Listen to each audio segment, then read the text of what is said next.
কিশোরগঞ্জ জেলা ঢাকা বিভাগের অন্তর্ভুক্ত একটি জেলা, এটা একটা মীমাংসিত বিষয় ছিল। কিন্তু আমরা গতকাল রাতে সামাজিক যোগাযোগ মাধ্যমে দেখতে পাই কিশোরগঞ্জ জেলাকে অন্তর্ভুক্ত করার জন্য প্রস্তাব দেওয়া হয়েছে। এটা আমরা ঘৃণা ভরে প্রত্যাখ্যান করছি। আমরা ঢাকা বিভাগের সঙ্গে আছি, ঢাকা বিভাগের সঙ্গেই থাকতে চাই।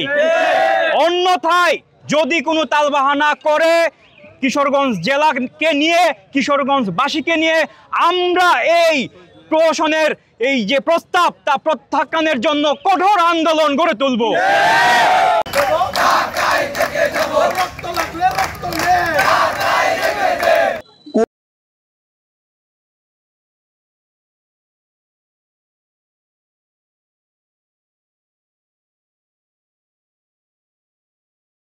এবং কোন প্রয়োজনে কিশোরগঞ্জকে ময়মনসিংহ বিভাগে অন্তর্ভুক্ত করা হবে বা করতে হবে।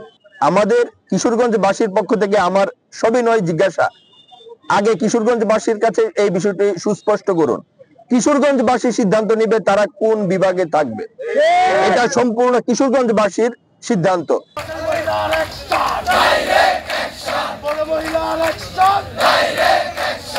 গতকালকে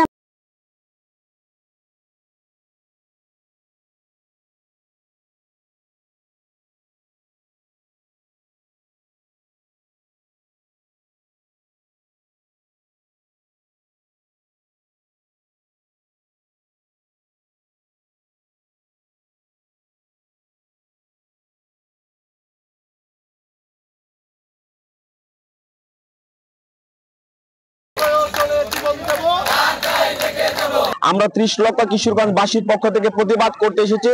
গতকালকে আপনারা দেখেছেন সামাজিক যোগাযোগ মাধ্যমে সরকারের পক্ষ থেকে একটি প্রজ্ঞাপন জারির চেষ্টা করা হচ্ছে, যে প্রজ্ঞাপনে আছে কিশোরগঞ্জ জেলাকে ময়মনসিংহের অন্তর্ভুক্ত করা। আমরা বিগত 15 সালে যখন ময়মনসিংহ বিভাগ হয়েছিল তখন এর প্রতিবাদ করেছিলাম। আমরা কিশোরগঞ্জবাসী ঢাকার সাথে আছি, ঢাকার সাথে থাকতে চাই। বর্তমান ক্ষমতা এবং অর্থনৈতিক বিকেন্দ্রীকরণের যে প্রক্রিয়া চলছে তারই ধারাবাহিকতায় আমরা দেখতে পাচ্ছি আমাদের পার্শ্ববর্তী জেলা গাজীপুর পর্যন্ত অনেক ইন্ডাস্ট্রিয়াল এরিয়া এসেছে। পরবর্তী ধাপ আমাদের কিশোরগঞ্জে আছে। আজকে যদি আমাদেরকে ময়মনসিংহের সাথে অন্তর্ভুক্ত করা হয় তাহলে অর্থনৈতিক ভাবে আমরা অনেক ক্ষতিগ্রস্ত হব।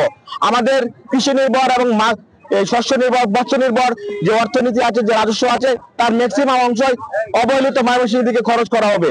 তা আমরা চাই আমাদের রাজস্ব আমাদের কিশোরগঞ্জের দিকে, কিশোরগঞ্জের মাটিকে উন্নয়ন করার জন্য কিশোরগঞ্জের মানুষের ক্ষতিগ্রস্ত আমরা প্রতিবাদ জানাচ্ছি। ধন্যবাদ আপনাদেরকে। আমার একটা স্মার্ট সিদ্ধান্তে 25% গ্যাসের খরচ কমেছে। ভাবছেন কিভাবে? সাধারণ গ্যাস স্টোভ বদলে আমি এনেছি আরএফএল গ্যাস স্টোভ। এর সাইন্টিফিক নজল ও ব্রাস বার্নার ক্যাপ সমানভাবে তাপ ছড়িয়ে রান্না করে দ্রুত, তাই গ্যাসও বাঁচায় 25%, টাকাও বাঁচে 25%। আরএফএল গ্যাস স্টোভ নিরাপদ ও গ্যাস সাশ্রয়ী।